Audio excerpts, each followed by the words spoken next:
Bonjour et bienvenue dans cette vidéo. Vous avez peut-être tout perdu, une relation, une saison de votre vie, votre innocence, votre joie, votre énergie, votre vie de femme. Vous avez peut-être vécu une injustice, un abandon, une blessure profonde. Et vous vous demandez, comment Dieu pourrait-il me rendre ce que l'ennemi m'a volé? Écoutez bien ceci. Dieu est le seul qui peut non seulement restaurer, mais aussi multiplier. Il ne vous a pas oublié. Il est prêt à vous relever. Il connaît ce qui vous a été arraché. Et il a promis de vous le restituer. Dans cette vidéo, découvrez comment Dieu vous restitue ce que l'ennemi vous a volé, même les saisons perdues, les injustices subies ou les rêves brisés. À travers la Bible, des paroles de vie et une prière puissante, je vous invite à retrouver foi et espérance dans le Dieu qui restaure, qui guérit et qui relève. Je vous restituerai les années qu'ont dévoré la sauterelle. Joël chapitre 2, verset 25. Restez jusqu'à la fin de cette vidéo, car je vous donne une prière puissante que le Saint-Esprit m'a donnée un jour et qui a eu un impact libérateur dans ma vie et celle de mes sœurs. Cette prière est à faire 3 fois de suite pour l'âme, le corps et l'esprit. C'est une prière à faire au moins 33 jours, âge de la résurrection de Christ, jusqu'à ce que quelque chose se manifeste dans votre corps et ressuscite en vous, car je vous le dis en vérité, il se passera quelque chose de grand dans votre vie, si vous faites cette prière avec discipline. Car Jacques, chapitre 5, versets 15 et 16 nous dit « La prière de la foi sauvera le malade, et le Seigneur le relèvera. Et s'il a commis des péchés, il lui sera pardonné. Confessez donc vos péchés les uns aux autres, et priez les uns pour les autres, afin que vous soyez guéris. » La prière fervente du juste a une grande efficacité.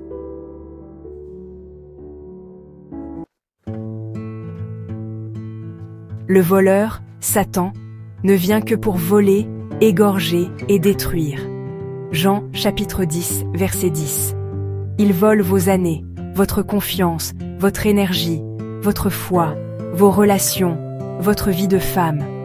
Il ment, il détruit, il manipule, il vous pousse à croire que tout est fini. Mais Dieu ne regarde pas ce que vous avez perdu. Il regarde ce qu'il peut encore faire fleurir en vous.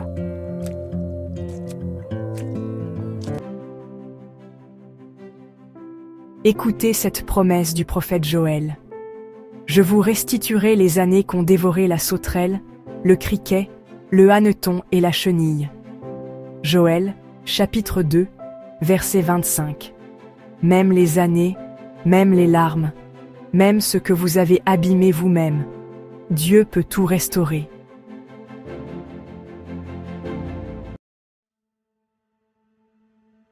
Parfois, Dieu vous rend exactement ce que vous avez perdu. Mais d'autres fois, il ouvre un chemin nouveau, encore plus beau. Il vous rend la paix que vous croyiez perdue. Jean chapitre 14, verset 27. Je vous laisse la paix, je vous donne ma paix. Je ne vous donne pas comme le monde donne. Que votre cœur ne se trouble point, et ne s'alarme point. C'est un verset puissant, parfait pour accompagner une prière de pardon et de libération. Il vous donne une force née dans l'épreuve. Romains chapitre 5, versets 3 et 5. Bien plus, nous nous glorifions même des afflictions, sachant que l'affliction produit la persévérance la victoire dans l'épreuve, et cette victoire l'espérance. Or, l'espérance ne trompe point, parce que l'amour de Dieu est répandu dans nos cœurs par le Saint-Esprit qui nous a été donné. C'est un passage d'une grande profondeur spirituelle, parfait pour encourager les femmes à ne pas craindre les épreuves, car elles participent à l'œuvre de transformation intérieure. Il restaure votre joie, même au cœur des larmes. Ésaïe chapitre 61, verset 3. Pour accorder aux affligés de Sion, pour leur donner un diadème au lieu de la cendre, une huile de joie au lieu du deuil, un vêtement de louange au lieu d'un esprit abattu, afin qu'on les appelle des térébintes de la justice, une plantation de l'Éternel, pour servir à sa gloire. Ce verset est une promesse puissante de transformation divine. Dieu ne se contente pas de consoler. Il échange la douleur contre la beauté, la tristesse contre la louange. Il vous donne une identité nouvelle en Christ, que rien ni personne ne pourra vous voler. Et parfois, oui, il vous rend le double, comme il l'a fait pour Job dans Job chapitre 42 verset 10. L'Éternel rétablit Job dans son premier état, quand Job eut prié pour ses amis, et l'Éternel lui accorda le double de tout ce qu'il avait possédé. Ce verset est une magnifique image de la restauration divine. Après l'épreuve, Dieu ne redonne pas seulement, il donne en double.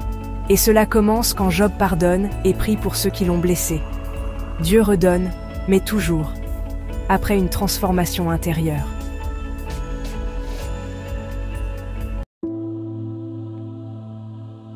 Vous voulez voir Dieu restaurer ce que l'ennemi vous a volé? Alors, avancez avec ces 4 clés du royaume. Premièrement, pardonnez, même ce que vous ne comprenez pas. Il est facile de pardonner ce que l'on peut expliquer, ce que l'on peut justifier. Mais certaines blessures ne s'expliquent pas. Certaines trahisons n'ont pas de logique. Certaines douleurs ne trouvent pas de mots. Et pourtant, le pardon n'est pas une affaire de compréhension, mais de libération. Jésus, cloué sur la croix, a prié pour ceux qui l'avaient crucifié. Père, pardonne-leur, car ils ne savent ce qu'ils font. Luc, chapitre 23, verset 34. Il n'a pas attendu qu'ils s'excusent, qu'ils reconnaissent leurs torts ou qu'ils comprennent la gravité de leurs actes. Il a pardonné par amour, parce que c'est dans le pardon que commence la liberté. Parfois, vous ne comprendrez pas pourquoi cette personne vous a blessé, pourquoi cette trahison est survenue, pourquoi ce rejet vous a frappé, alors que vous aimiez sincèrement. Mais le Seigneur vous appelle à remettre cela entre ses mains, pas pour nier la douleur, mais pour vous libérer de son emprise, parce que ce que vous ne comprenez pas, lui le comprend, et ce que vous ne pouvez pas réparer, lui peut le restaurer. Alors pardonnez, pardonnez même ce que vous ne comprenez pas. Et laissez Dieu vous défendre, vous guérir, vous relever. Ne vous vengez point vous-même, bien-aimés. C'est à moi qu'appartient la vengeance. C'est moi qui rétribuerai, dit le Seigneur. Romains chapitre 12, verset 19. Deuxièmement, attendez Dieu, ne précipitez pas sa justice. Quand l'injustice frappe, notre cœur crie. On veut que la vérité éclate, que le mal soit stoppé, que justice soit rendue, et tout de suite. Mais Dieu, lui, agit selon un autre temps. Non pas parce qu'il est lent, mais parce qu'il est sage, parce qu'il connaît tout, les cœurs, les motivations cachées, les conséquences à venir. Sa justice n'est jamais en retard, mais elle n'obéit pas à l'impatience humaine. L'Éternel se lèvera pour faire justice, il ne tardera pas. Ésaïe chapitre 30, verset 18. Attendre Dieu, ce n'est pas être passif, c'est refuser d'agir par colère, par vengeance ou par peur. C'est croire que ce que Dieu prépare dans le secret est plus fort que tout ce que nous pourrions imposer dans la précipitation. Rappelez-vous de Joseph, trahi, vendu, emprisonné à tort. Pendant des années, il a attendu que la justice de Dieu se manifeste. Et quand elle est venue, elle l'a placé au sommet sans que personne ne puisse l'en empêcher. Le Dieu que je sers est vivant, et il est juge de toute la terre. Genèse chapitre 18, verset 25. Alors, si vous êtes tenté de forcer les choses, de parler trop vite, de faire justice vous-même, déposez ce poids, attendez, priez, et laissez Dieu être Dieu. Garde le silence devant l'Éternel, et espère en lui. Ne t'irrite pas contre celui qui réussit dans ses voies, car les méchants seront retranchés, et ceux qui espèrent en l'Éternel posséderont le pays. Psaume 37, versets 7 et 9. Troisièmement, entretenez l'espérance, car ce n'est pas fini. Il y a des saisons où tout semble figé, où plus rien ne bouge, où les prières restent sans réponse, où les douleurs s'accumulent sans explication. Vous regardez votre vie, et vous avez l'impression d'être arrivé à une impasse, ou même à la fin d'un chapitre douloureux, sans promesse d'un suivant. Mais écoutez ceci, ce n'est pas fini. Votre Dieu est le Dieu des recommencements, celui qui écrit des fins inattendues, et surtout des nouveaux débuts. Car je connais les projets que j'ai formés sur vous, dit l'Éternel, projets de paix et non de malheur, afin de vous donner un avenir et de l'espérance. Jérémie chapitre 29, verset 11. L'espérance est un feu que vous devez entretenir. Elle n'est pas un simple sentiment. Elle est une force spirituelle, un acte de foi, une lumière intérieure qui refuse de s'éteindre même dans la nuit.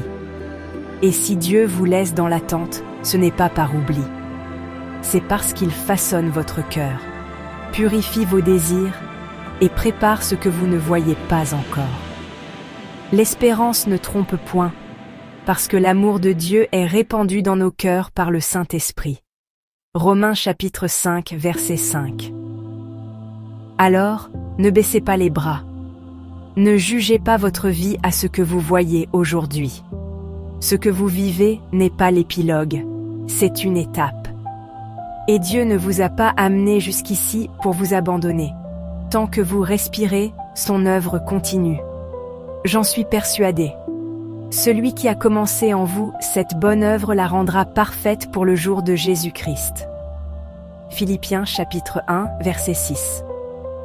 Et enfin quatrièmement, restez fidèles, même dans l'ombre. Il y a des moments dans la vie où l'on ne vous voit plus. Vos efforts passent inaperçus. Votre fidélité semble inutile. Votre prière reste silencieuse. Et votre lumière intérieure vacille, car personne ne semble la remarquer. Mais Dieu, lui, vous voit. Ton Père, qui voit dans le secret, te le rendra. Matthieu chapitre 6, verset 6. Rester fidèle dans l'ombre, c'est aimer Dieu sans applaudissements. Prier sans réponse immédiate, persévérer sans reconnaissance. C'est continuer à servir, à bénir, à semer, même quand rien ne semble pousser. Et c'est là que la foi prend tout son sens. Pas dans la lumière des résultats, mais dans la profondeur de la confiance. Parce que vous savez à qui vous appartenez, même quand vous ne voyez pas encore où cela mène. Celui qui est fidèle dans les moindres choses, l'est aussi dans les grandes. Luc chapitre 16 verset 10. Le silence n'est pas l'abandon. Le désert n'est pas la faim. L'ombre n'est pas l'absence de Dieu. Parfois, c'est dans le secret que Dieu vous façonne pour l'appel qu'il a préparé d'avance. Alors, tenez bon. Soyez fidèles dans la prière, dans l'humilité, dans la vérité. Car viendra le jour où Dieu vous fera sortir de l'ombre pour vous établir dans sa lumière, non pas pour votre gloire, mais pour la sienne. Humiliez-vous donc sous la puissante main de Dieu, afin qu'il vous élève au temps convenable. 1 Pierre chapitre 5 verset 6. C'est là qu'il agit en profondeur. Le silence de Dieu n'est pas un abandon, c'est souvent l'atelier invisible de votre résurrection.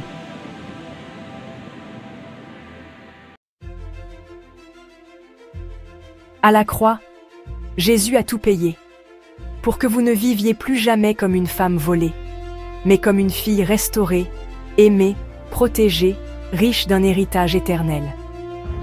La croix n'est pas seulement le lieu où vos péchés ont été pardonnés. C'est aussi l'endroit où tout ce que l'ennemi vous a volé peut vous être restitué. Là, Jésus a porté vos fautes, mais aussi vos blessures. Il a pris sur lui la honte, l'abandon, la trahison, le rejet, les pertes invisibles que vous n'avez jamais osé dire. Il a tout vu, il a tout porté, et il a tout payé. Il a été blessé pour nos transgressions, brisé pour nos iniquités. Le châtiment qui nous donne la paix est tombé sur lui, et c'est par ses meurtrissures que nous sommes guéris. Ésaïe chapitre 53, verset 5. Vous n'avez plus à vivre comme une femme marquée par ce qu'on lui a pris, son innocence, sa joie, sa confiance, son corps, sa paix. Vous êtes appelé à vivre comme une fille de roi, rachetée à grand prix, revêtue de dignité et restaurée par la grâce. Vous n'avez pas reçu un esprit d'esclavage, mais un esprit d'adoption par lequel nous crions « Abba, Père ». Romains chapitre 8, verset 15. Ce que vous croyez avoir perdu dans le passé, Dieu peut le restaurer au centuple. Il ne vous rend pas seulement ce que vous aviez, il vous donne davantage, car vous êtes héritière des promesses éternelles. Béni soit Dieu, qui nous a bénis de toute bénédiction spirituelle dans les lieux célestes en Christ. Éphésiens chapitre 1 verset 3. Alors relevez-vous, non comme une femme brisée, mais comme une fille restaurée. Aimez-vous comme Dieu vous aime. Avancez comme une femme qui n'est plus en déficit, mais en héritage. Si quelqu'un est en Christ, il est une nouvelle créature. Les choses anciennes sont passées. Voici, toutes choses sont devenues nouvelles. 2 Corinthiens chapitre 5 verset 17.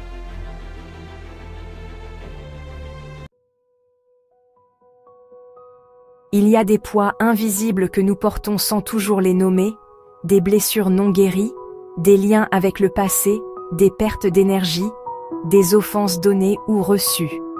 Mais en Christ, il existe un chemin de liberté. Cette prière est une invitation à remettre entre les mains de Dieu tout ce qui a été volé, blessé ou retenu, et à laisser son amour restaurer ce que personne d'autre ne peut réparer.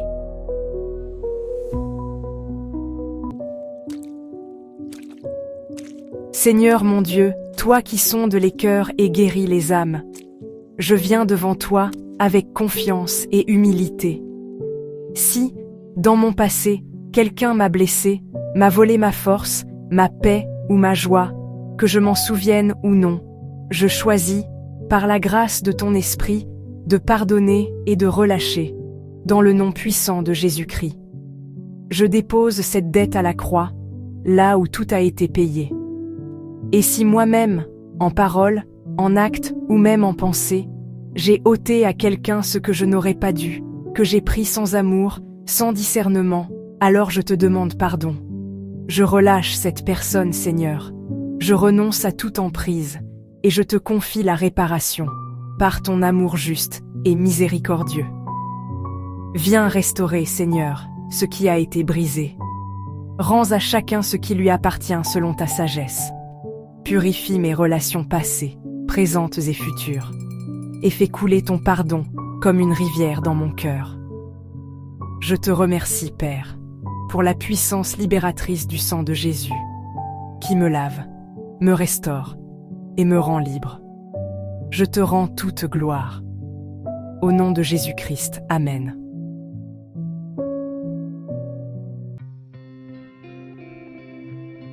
Et n'oubliez jamais, ce que l'ennemi a voulu pour le mal, Dieu le transformera en bien.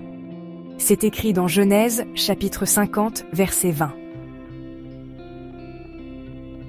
Je vous remercie d'avoir écouté cette vidéo et je vous souhaite d'être grandement bénis par notre Seigneur Jésus-Christ.